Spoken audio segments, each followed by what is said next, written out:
Hello, friends. I've gotten a request for another Cinderella story. This one is said to be the oldest Cinderella story in the whole world. So maybe we should be calling them all Ye Xian stories. To start, I would like to humbly apologize for all the mispronunciations and mistakes that I will be making as I read this tale. This Chinese fable was first published in the Tang Dynasty compilation Miscellaneous Morsels from Yu Yang, written around 1850 CE by Duan Tongxi. However, it appears to be much older and suggested that, like the Grimm brothers after him, Duan Tongxi gathered the stories and wrote them down. As I skimmed it, I have found things that reminded me of many of the other stories like this I have read. It makes me wonder, did everyone just dream the same story, or did travelers carry these seeds all over the world to plant in different cultures and see how they grew into unique tales? If you would like to talk about it in the comments, I would love to have this discussion. At any rate, this story has many different names, but I will call it Ye Xian. A long, long time ago, there was a cave chief named Wu on the south coast of China. A Chinese cave chieftain most likely refers to a cave complex that may have served as dwellings for a fortified community situated in a valley near present-day Yanqing district, Beijing, China. And we are not talking about simple holes in rock either. These ancient cliff dwellings were literally homes carved into solid rock to allow groups of people protection from the weather, animals, and other people. In fact, as of 2020, there was at least one cave village still in use. He married two wives. Unfortunately, one of them died after giving birth to a baby girl. And growing into a young lady, the girl was extremely beautiful and had a remarkable gift for embroidery and spinning. Chief Wu liked her very much and named her Ye Xian.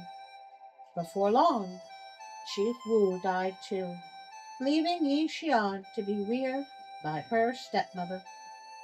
The mean woman did not like Ye Xian, for she was prettier and smarter than her own daughter. So she treated her poorly.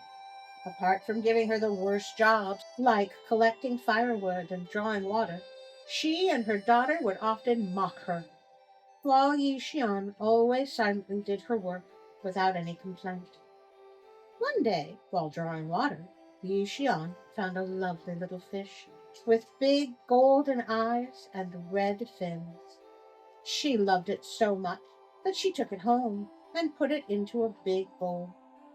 Though the young lady had little food for herself, she was willing to share with the fish. What what food did they share? I'm very curious. Under her care, the small fish grew up every day, soon being too big for a bowl. Fun fact, goldfish are actually carp and will grow as allowed to by their environment. They have been known to grow as large as 15 inches long, weighing as much as 9 pounds. The largest goldfish currently recorded was a 19-inch fish in the Netherlands, named Goldie. Ye Xian had to move it to the pond nearby. Each time she approached the pond, the fish would come out of the water onto the bank to greet her. It became her only friend, accompanying her in hard times. Her stepmother heard about the fish. Angry that Ye Xian had found happiness, she planned to kill the fish. She followed Ye Xian to the pond and saw the fish from a distance. But as soon as she came onto the bank, the fish immediately sank into the deep water. So the next day, the malicious woman made Ye Xian carry water from a new place far away from their house. Then she put on her stepdaughter's clothes and imitated her voice to call the fish. Unaware of this deadly trap, the innocent creature floated up to greet its friend as usual. When it clearly saw the dagger in the bad woman's hand, it was too late. Ye Xian's stepmother cruelly killed the fish on the bank, cooked its flesh, and deeply buried its bones with rubbish. Ye Xian was distraught when she learned of the fish's death, but she could do nothing but cry on the bank. As she was mourning her friend, an old man, wearing the coarsest of clothes and with hair hanging down over his shoulders, flew down from the sky and landed by her side. That was unexpected. Don't cry, he said. I know where the fish's bones were buried. You go there, dig them out, keep them secret. When you are in bad need, you could pray to the bones, which would give you what you want. But remember, don't be greedy. Otherwise, you will be punished by God. Then the old man led Ye Xian to an abandoned cellar and disappeared. Ye Xian retrieved her friend's remains there and hid them in a safe place. Remembering the warning of the old man, Ye Xian rarely used the magic bones. Until the Cave Festival, which was an important local festival, when the young people gathered in the village to meet one another and to find husbands and wives. Every young girl was keen on going to the festival in a beautiful dress. Ye Xian was not an exception, but she knew that her stepmother would not allow it, because her stepmother feared someone would pick Ye Xian rather than her own daughter, which meant the stepmother would lose half her property to pay her stepdaughter's dower. In this case, the dower is like an inheritance. The property would be given to the new husband to help them build a little life together. The stepmother only gets use of the property as long as she is supporting the daughter. Moreover, Ye Xian did not have any decent clothes. After the stepmother and her daughter left for the festival, desperate, Ye Xian asked the bones for clothes to wear to the festival. Suddenly, she was wearing a sumptuous gown of kingfisher feathers. On her feet were a pair of shining golden shoes, which were magically lighter than a feather, and did not make any noise while touching the stone floor. Ye Xian arrived at the festival, and soon all were looking her way. Attracted by her charm, young men circled her, dancing and singing. Shocked by her beauty, young ladies looked at her from a distance with envy, complaining the stranger stole their thunder. Ye Xian's stepsister was one of them. After a while, staring, she complained to her mother. Look, mother, she looks just like my sister. They both started moving towards Ye Xian to have a clearer look. At the same time, Ye Xian too recognized them in the crowd. Seeing that she would be found out, Ye Xian dashed out of the festival, leaving behind one of the golden shoes. On reaching home, she quickly changed back into her rags and pretended to be sleeping under a tree in the yard. When her stepmother and sister came back, they found nothing unusual.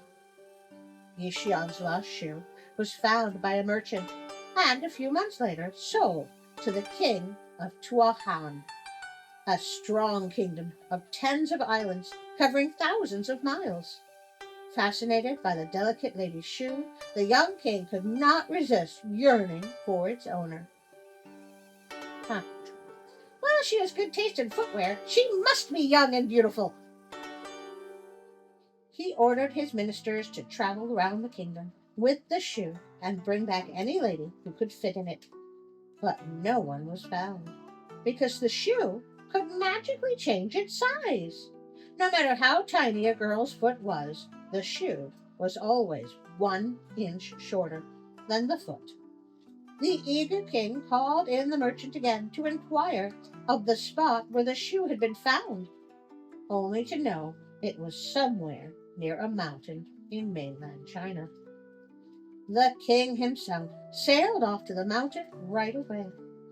To his disappointment, it was a remote and poor area. He could not believe that the owner of the golden shoe could live there. But he still had his men search every house of the neighboring villages for the other shoe. Finally, they found it, and the gown that Ye Xian had worn to the festival in her bed drawer. Ye Xian was taken to the king. Pretty as she was, the king doubted that the village girl in rags would be the one he had been longing for day and night. Yeah, not sure I like him. So he asked her to try on the shoes and clothes. After a while, from the shabby cottage, a lady, beautiful, like a fairy, was walking out. A charming smile was shining on her angelic face. The splendid black gown was clinging to her appealing body, and the golden shoes fit her feet perfectly. At that moment, the king realized that she was the one for him. Yeah, I wasn't sure before, but after the glow up, hey, let's get married. The stepmother and stepsister begged for forgiveness, and Ye Xian forgave them for their cruelties. The king took Ye Xian back to his kingdom, where they married and lived happily ever after. Well, this is where our story ends, but it's not where this story ends. There are many endings to Ye Xian. In one, her stepmother and sister are crushed by rocks back at the cave. In another, they plot to replace Ye Xian with her stepsister, so they throw Ye Xian into the ocean to drown. But apparently she gets better. In another, they are buried in a place called the Tomb of Regretful Women. Then they become goddesses who can grant wishes, which I find confusing. I need to interrupt. The Tomb of Regretful Women? Yes, the Tomb of Regretful Women. Okay. Doesn't that sound like a great place?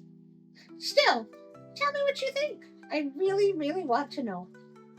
Well, it's that time when I ask you to like, share, and subscribe. All that good stuff. You know the drill. I bet I don't even have to remind you about the notification bell. I would like to thank Pixabay.com and their contributors for all the wonderful content found there. I love them so much. If you're interested, I can be found on Patreon, Instagram, and Facebook. There are links in the description. And if you aren't interested in supporting me financially, don't worry.